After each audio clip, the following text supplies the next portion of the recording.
There's a lot of stuff out on Deshaun Watson. The Carolina stuff's interesting, Schrags, because, first of all, they got a super aggressive owner. That matters, okay? That one of the reasons Green Bay doesn't get in a lot of these deals, they don't have an owner. So you got an owner who's got an ego, and he's going to say, go for it. The new coach is an offensive guy. I would get that. And listen, they got McCaffrey. They've got some things they could trade. So the Deshaun Watson thing, part of me thinks Carolina's perfect. He played in that part of the country. Where are we right now with Deshaun Watson? Is Carolina the leader? Is there a leader? First off, Colin, it's great seeing you back in the saddle. Excited to be here. And Carolina might be the leaders in our world or in our own heads, but I can tell you after spending the weekend speaking to teams across the league, and this is the damper for our world, Houston is not even taking phone calls right now. And we're now heading towards March. This is not January or February, but Nick Caserio, the GM, is still not even listening to offers. So we can concoct the McCaffrey and Bridgewater, Robbie Anderson, and 12 first-round picks for Watson deals all we want, and it's fun fodder for 3 hours in the middle of a Monday where it's snowing here in New York to discuss about, who knows, maybe the Jets give Quinnen Williams and Sam Darnold. Until Houston starts picking up the phone, it's hard for us to really gauge what is reality. So here's when I would say it's time to really start considering this. It's time to really start considering this right before the draft, because free agency is going to happen. The carousel is going to go. Teams are going to start filling up. But there are going to be first-round prospects drafted at quarterback in the top 15 this year. There might be up to 4 or 5 of those guys. If we go through the entire free agency period and Watson's still not traded and Houston's still not listening, and then we get close to the draft and Houston is still not entertaining offers, well, then what are we doing? We're in a bind, and they probably won't make any trade at all. They believe that Deshaun Watson is going to be a Houston Texan week 1 of the NFL season. Now, Watson, through his people, has said he was requested a trade. He's been very polite about this. Watson has not come out strongly and said, I will never wear that uniform again. And until he says that, I know those Houston guys. I know Caserio. I know what they've got there. They're not going to trade him 80 cents on the dollar because, well, we don't want an unhappy Deshaun Watson. They're going to do everything in their possible repertoire to make this work and to bridge this gap and to somehow not trade away a 25-year-old franchise quarterback for a bunch of picks and maybe running backs and wide receivers. I want to check in on 2. So Wentz and Stafford are off the market. Let's start with Wentz. I do think it's going to work because Frank Reich gave Andrew Luck his most efficient season and Carson Wentz his most efficient season. So I think it'll work. There's a little rebuilding with Carson Wentz, but that's okay. That happens to players all the time in a lot of positions.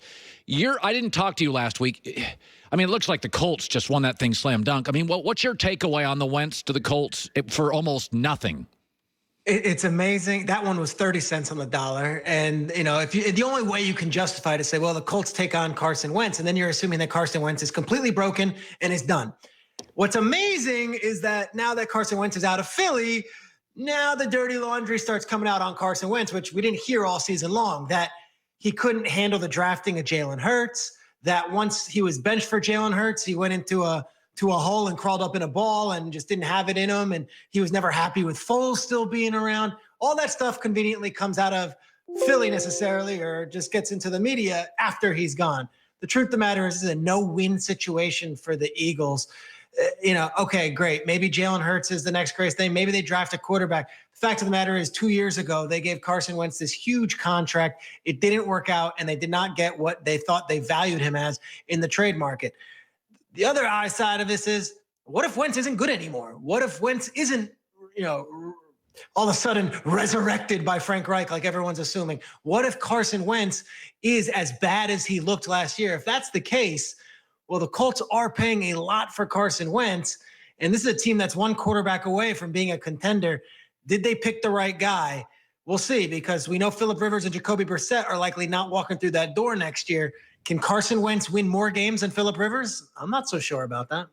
Matt Stafford, what's the early reports on that deal from the Rams? A love affair like you've never heard. I mean, this is me talking to these Rams guys, and it's like the happy Sean McVay like we've never seen. And maybe that's not fair to Jared Goff. Maybe that's just unfair. But guess what? It's the truth. McVay, they have a new offensive line coach that's going to be hired in the next couple of days. They have a new defensive coordinator. It's fresh blood in Los Angeles. And for as good as Jared Goff was, and he got them to the Super Bowl, and as unfair as it might seem to say this, they believe that Stafford takes them to an entirely different level on offense than what Jared Goff could possibly do. So I know it's February. We're going to be in March soon, and these things don't matter until August and September. I can just tell you there is real excitement within that building, and that they believe that McVay's offense can be run as well as it could possibly run with Matthew Stafford at quarterback. When with Jared Goff there, it was fine, but there was a limit and there was a cap to it. Stafford could take him to the next level. And I can tell you from the Stafford side, this guy is thrilled and excited to get started. So who cares what happens in February? I could just tell you they're in a different place now as an organization than they were a couple of weeks back before they made the trade. So Tampa's got some decisions to make on some names. For instance, just my opinion, Leonard Fournette, I could let Leonard Fournette go and sleep at night. Shaq Barrett, I'd lose some sleep. They got 5 or 6 guys. Gut feeling on who's an absolute keeper and who they kind of move off of. It's a great question, Colin, because I think we get caught up in the Super Bowl parade and the confetti, and then a week later it's like, oh, crap, we have to find a way to pay for all these guys. These are not just no names. Colin, we're talking Levante David, who might have been their best defensive player this year, is a free agent. Shaq Barrett is a free agent. Chris Godwin's a free agent. Then you get all the old guys, and I say old with quotes, but Gronk and Sue and Fournette and Antonio Brown and even the kicker Ryan Succop's a free agent. You can only use the franchise tag on one guy. Yeah. I'll tell you this. It's going to be Godwin or Barrett. That's what I'm hearing out of Tampa. Godwin or Barrett are going to get the franchise tag, and they're going to try to convince the other one of those two to maybe still come back without taking a break-the-bank contract. And then they're going to try to do the same thing with all the veterans, whether it be Sue, whether it be Fournette. Hey, we can't pay a top dollar, but we could pay a pretty good. Wasn't it fun last year winning a Super Bowl ring? Wasn't it fun playing for BA? But I think it's Godwin or Barrett, and I don't think even Tampa Bay knows who's going to get that deal. And they hope they can get everyone back, including Levante David and the rest. It's just so hard because they have so many players hitting free agency. Yeah, it's funny about that. I would have a hard time giving up a good pass rusher, Schrags. I like Chris Godwin, but God, the NFL gets 28 wide receivers a year.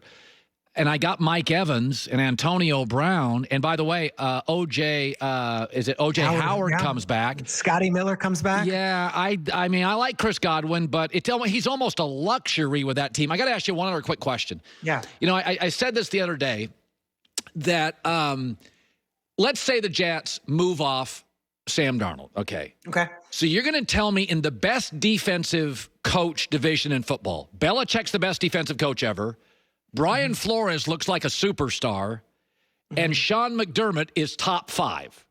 You're going to bring a quarterback from the Mountain West in with the worst O-line and go, good luck, kid. And I'm thinking, boy, I don't even know if Robert Saleh can coach. I'd have a hard time with a new coach, a rookie quarterback. Is there any shot the Jets go, we're going to run it back with Darnold and get a bunch of picks for the number 2 slot?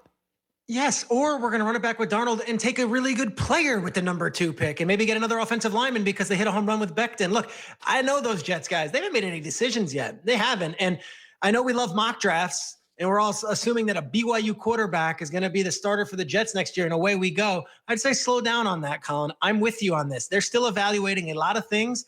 And Sam Darnold in that offense might be a different version of Sam Arnold than he was in the Adam Gase offense. Yeah, that's what it feels like to me. Schrags, it's great seeing you. I don't know what you're doing your little thing here from, but it looks like, is this your new office at home? It looks very... This is my new office. Nice. Put it behind me. It's got a screen. Colin, I'll just say this. I know you're not from New York when you're lusting over the Mediterranean pizza at Fresh Brothers. What are you... Fresh Brothers. You want to go? You're going to go to Sparrow next, and Colin, come on! I'm in New York here.